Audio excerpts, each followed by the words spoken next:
Hey, what's going on? I'm Naomi Cowan, singer-songwriter coming to you from Kingston, Jamaica.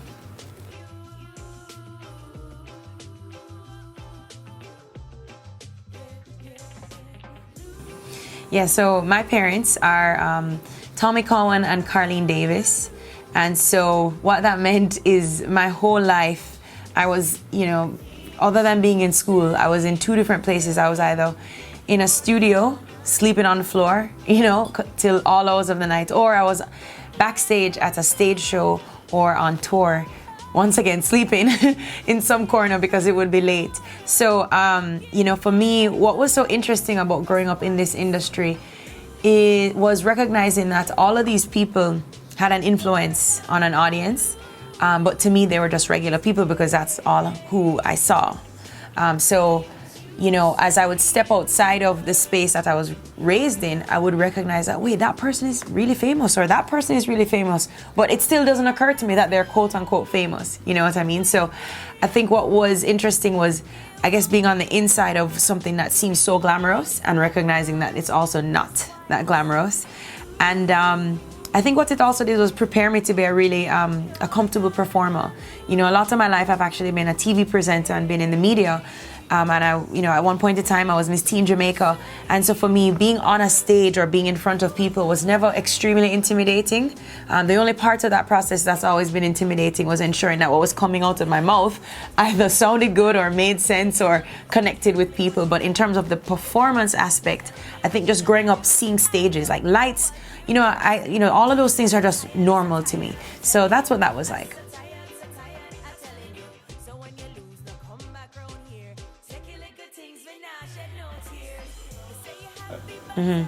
So I just moved back to Jamaica this year from Toronto, Canada, where I was living for about 4 years. I've lived there before for school, but earlier this year I recognized that for the next step in my music, in wanting to delve into reggae music specifically, I needed to be home. I needed to not only be in Jamaica for people to know me, but also to reconnect with the essence of what reggae music is about.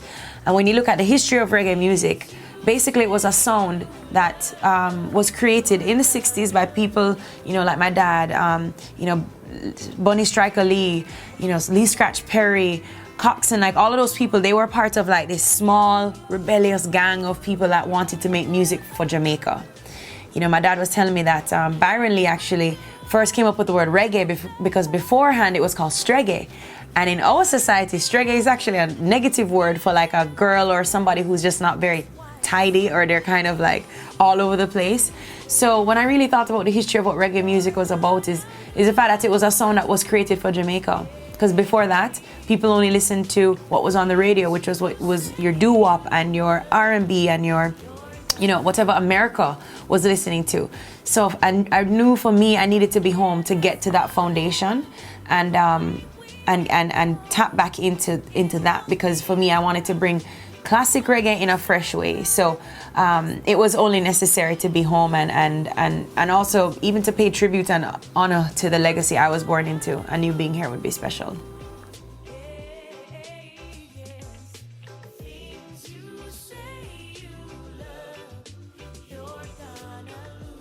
Yeah.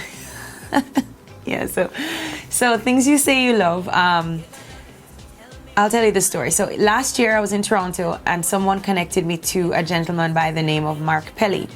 Now Mark is a part of the pop reggae band called Magic. Now Magic is very well known for a lot of reggae hits. Their biggest song is Why You Gotta Be So Rude, which was on the Billboard charts for like endless weeks. And so a friend of mine said, hey, if you want to go into reggae, I know a guy. And I was like, okay, sure, like whatever. Everybody knows a guy in Toronto. So anyway, long story short, Mark and I met up in person very quickly. And he said, okay, let's keep talking. So I said to myself, what am I going to pitch to this guy? Because he lives in LA. He's working with a lot of different people. He has his own band. How am I going to capture his attention? And so I said, why don't I look into the catalog of music that I would technically one day own, right? And I looked into my dad's catalog. Now this song, Things You Say You Love, was released when he was a part of a boy band called the Jamaicans. Now the Jamaicans they're famous for that song, as well as Baba Boom, which is, a huge festival song in Jamaica, which goes, everybody get ready, it's time to rock steady, it's Baba Boom time. So I chose Things You Say You Love because UB40 also covered it in 2005. And UB40, once again, massive pop reggae band, paid tribute in a way and tipped their hat to that song. And so I said, maybe there's something special about the bass line. Maybe there's something about that song that could be brought around again. And then I recognized that this year would make the 50th year of this song actually being released. And so all of those things combined, between the legacy and the tribute and the honor, and then the fact that it's 50 years old and that UB40 covered it in a different way, all of those things, I was like, Mark, we have to do this song. And he was on board immediately. And then, fortunately, he had an opportunity to be in Jamaica for a gig with Magic. So he got to sit with my dad. They got to talk and just reason and hang out and things like that. And so when he and I actually recorded, it was seamless. And then I said, hey, would you like to sing on the song with me? Because he has a fantastic voice. He's like multi-instrumentalist. He played every instrument on that track except for the keys. And produced the whole thing, and he sings the second verse. And so it's super special that he would sing with me on it, because for me, what I love about the genre of reggae music is that it unites people of all backgrounds and races and nationalities together. So here it is, this guy, he's from Canada, lives in LA, and he's part of a pop reggae band, but reggae is their sound. And it has taken them all over the world. It has taken people like my parents all over the world, Bob Marley all over the world. And so I felt like this collaboration represented what reggae and rocksteady is about. So that's the song story.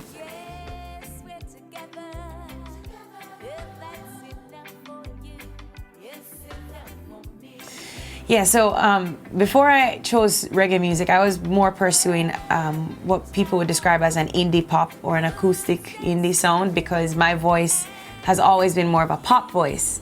So I strayed away from genres like R&B and reggae and anything soulful, because I used to have this very bad insecurity that my voice wasn't black enough, to be very frank. So, I've been told that it has an airy sound. So not eerie meaning creepy, but airy, because I have a natural rasp. And I think just the way that I enunciate and kind of phrase my words sounds more on a pop side. And then also there's a lot of emotion tied into my voice, and that comes from my experience singing in church. When you sing in a church, you're really singing for the other people. And of course, to God, for whoever, recognizes a God. But so the emotion and things that I learned just from singing in church, I think it comes out in my music. So a lot of times people just hear me sing and they're like, I want to cry. And I'm like, I'm not trying to make you cry. But I think something has come out of me that kind of brings all of those influences together. In terms of my songwriting process, I started to teach myself the guitar in about 2013, just so I could write. And so how I sometimes will write a song is I'll just start playing a series of chords, like a chord progression, and then figure out what is on my heart for that day, or for that month or season. There might be a theme that I've picked up on. And so I'll just start wording, mouthing words that relate to that. So whether it's like pain, joy, this and that, and just start singing. That's one way. Another way is obviously like if someone comes to you with a beat or a rhythm, and then you start to tell a story through that. But I find with me, what tends to be the most successful way of writing a song is when I strip it down to just chords and my voice and a story. And then I also think about who I'm trying to reach. So think about the audience, think about what they might have gone through and how this song is going to resonate with them, and how multiple people can resonate with one story. So that's a little bit of my process, because for me as a singer-songwriter, my goal is to entertain as well, for sure. I'm a very, weird entertaining person, but even more so, I want to be able to create music that will connect with people, because music itself is a big part of our society. Everybody has a song for every special part of their life. You first dance, you first, song at your wedding. You remember the songs when you were a child. So for me, I'm like, how can I use my voice in a positive way that people will remember it and it will play a role in their lives and in their life story? So that's kind of my goal when it comes to music, and so that's a little bit of my process.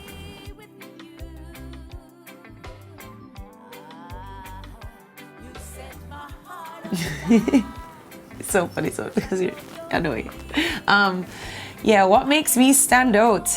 So thinking from like a marketing perspective, when I look at reggae and look at Jamaican culture, as a female artist, there's a few predetermined routes that sometimes a female singer can take.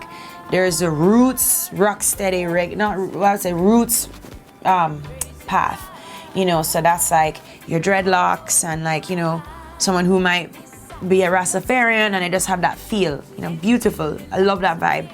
And then you have, your dancehall diva. So that's somebody who kind of sing J and like they're very sexy and, them dance and boom, boom, boom, whatever. And then you have your DJ, like your female DJs, but they're kind of still in that dancehall diva category. And so for me, I don't really fit into any of those, but I'm not either, if that makes sense, because I'm very feminine as a person. Like I love, makeup and like jewelry and dressing up, and I love dancing, right? So I love to bring that element to the stage. But then also I connect personally with a lot of music coming out of the reggae revival movement, the roots side of things, because of a lot of personal things I've gone through. And what I love about reggae singers is that they tell the truth, they talk the things, and they actually tell stories that people are truly going through. So I feel as I'm somewhere in the middle, and I think that's what makes me different. Like the other day, I had the opportunity to freestyle or whatever over dub at Dubwise, and Chronix was up there, and Kabaka Pyramid, and people like Janine was up there, and Kelissa. And then here comes Naomi, and so I had no clue. Like I'm sure everybody was like, "What is she going to do?" But when I came off the stage, everyone was like, "Yo, you killed it, right?" And I think because in that space, I knew what was necessary. It was just about bringing authenticity to the space. You know what I mean? So I loved that opportunity. I loved what happened that night, because for me, it was an example of the fact that I stood out somewhere. And then of course, if you put me on more of a dancehall stage, I might have like a bit of like I don't know, like maybe a bit of an innocence coming out that might be different from what everybody else is doing. So I think because I'm somewhere in the middle, that's what makes me different. And obviously I think I can blend in different environments. Bit of a chameleon, but not necessarily trying to fit in with everybody else. Yeah, so what's next? So I've been working on a few new songs to add up to my EP. Mostly been working with Teflon from Zinc Fence Records, and he's super talented. And what we've been doing is collaborating so much. Just meaning like he'll find a sound, send it to me, and be like, "How you think these horns sound? How you think, this one little drum riff sound?" And we've been coming up with ideas that will allow me to, as I said, pay tribute to my inheritance and my foundation and my legacy in music while being fresh and relevant to today's audience. So yeah, what's next is just new music. The single that we have coming out for mid-January is going to be awesome. Like, it's going to be such a fun song. Yeah, I don't want to say too much, but yeah, new music is coming and I'm working on it, consistently and writing a lot. But now writing specifically within this space of like this, cool, fresh reggae sound. So that's it.